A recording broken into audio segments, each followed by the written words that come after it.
नमस्कार। आज के वीडियो में हम एनकाउंटर को जानेंगे। एनकाउंटर क्या है?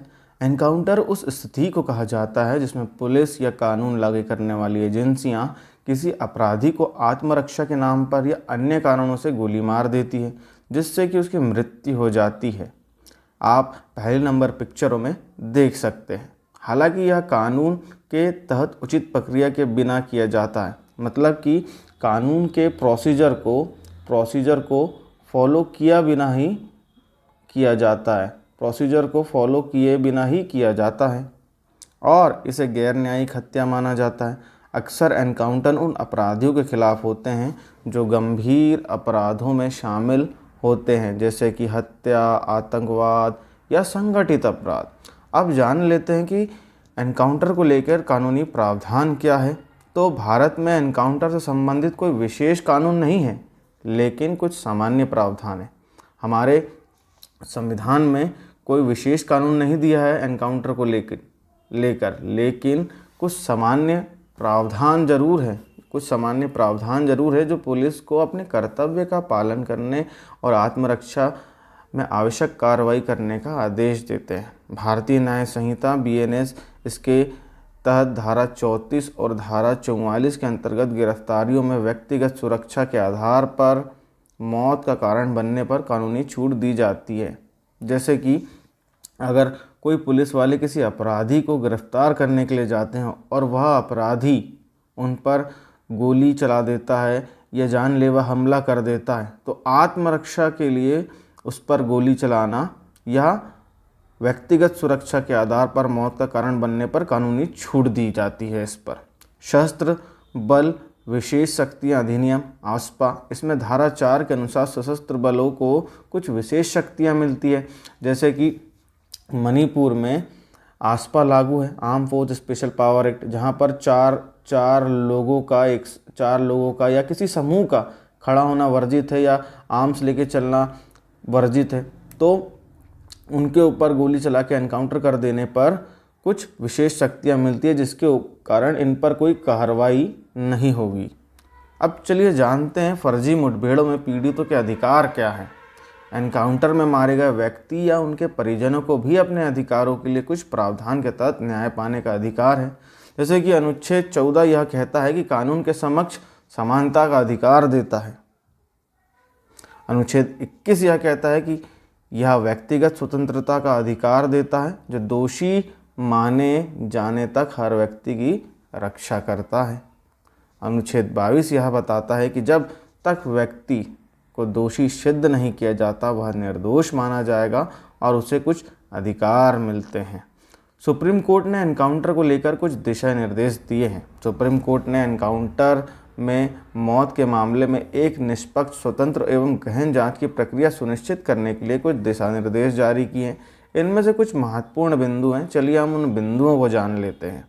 तो सबसे पहले टिप ऑफ रिकॉर्ड करना। किसी गंभीर अपराध के संबंध में कोई गुप्त सूचना मिलने पर उसे लिखित या इलेक्ट्रॉनिक रूप में दर्ज किया जाना चाहिए। जैसे कि ये पुलिस वाले खड़े हैं, अगर इन्हें कोई टिप मिलती है किसी अपराध पे, तो उसे लिख लिया जाए या तो फिर टिप अंकित कर दी जानी चाहिए। दूसरी, FIR दर्ज करना। अगर किसी एनकाउंटर में मौत हो जाती है तो तुरंत FIR दर्ज की जानी चाहिए उस व्यक्ति की जिसकी मौत हो गई है, ठीक है। उसके बाद स्वतंत्रता जांच CID या किसी अन्य पुलिस टीम द्वारा एक वरिष्ठ अधिकारी की देखरेख में की जानी चाहिए कि जो एनकाउंटर हुआ है वह फर्जी है या नहीं है, क्या पूरी प्रक्रिया का फॉलोअप किया गया है या नहीं। तीसरा, मजिस्ट्रेट जांच होनी चाहिए। मुठभेड़ में हुई मौतों की मजिस्ट्रेट द्वारा जांच अनिवार्य है कि भाई जो जांच हुई है इसमें पुलिस वालों ने मिलकर तो नहीं कर दिया है, तो उसकी पूरी निष्पक्ष जांच मजिस्ट्रेट द्वारा की जानी चाहिए। NHRC को सूचित करना।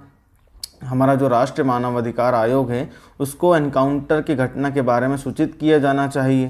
पीड़ित को चिकित्सा सहायता, घायल व्यक्ति को तुरंत चिकित्सा सहायता दी जानी चाहिए और उसका बयान मजिस्ट्रेट द्वारा दर्ज किया जाना चाहिए। रिपोर्ट कोर्ट में भेजना। जांच के बाद जल्द से जल्द, एनकाउंटर होने के बाद जांच के बाद जो रिपोर्ट बनती है उसे जल्द से जल्द कोर्ट में रिपोर्ट भेजनी चाहिए ताकि त्वरित सुनवाई, स्पीडी फेयर और ट्रायल हो सके। पीड़ित परिवार को सूचित करना। आरोपी के परिवार को सूचित कर देना अनिवार्य है कि इस व्यक्ति का, इस आरोपी का एनकाउंटर हो चुका है ना, ये अपराध करते हुए उसका एनकाउंटर किया गया है। अब मुआवजा, फर्जी मुठभेड़ों में मारे गए व्यक्ति के परिजनों को मुआवजा दिया जाना चाहिए। अगर कोई फर्जी मुठभेड़ होती है या फर्जी एनकाउंटर होती है, उसमें किसी मासूम की जान चले जाती है या निर्दोष व्यक्ति की जान चली जाती है, तो उसमें उनके परिजनों को मुआवजा राशि दी जानी चाहिए। हथियार का समर्पण, एनकाउंटर करने के बाद एनकाउंटर करने वाले अधिकारियों को अपनी हथियार फॉरेंसिक जांच के लिए समर्पण कर देना चाहिए कि जो एनकाउंटर किया है वह सही है, कि इस स्थिति में था कि उसे गोली मारी जाए, कितने पास से किया, कितने दूर से किया एनकाउंटर, क्या स्थिति थी या नहीं थी गोली चलाने की, वो सारी जांचें फॉरेंसिक में निकल कर आती है।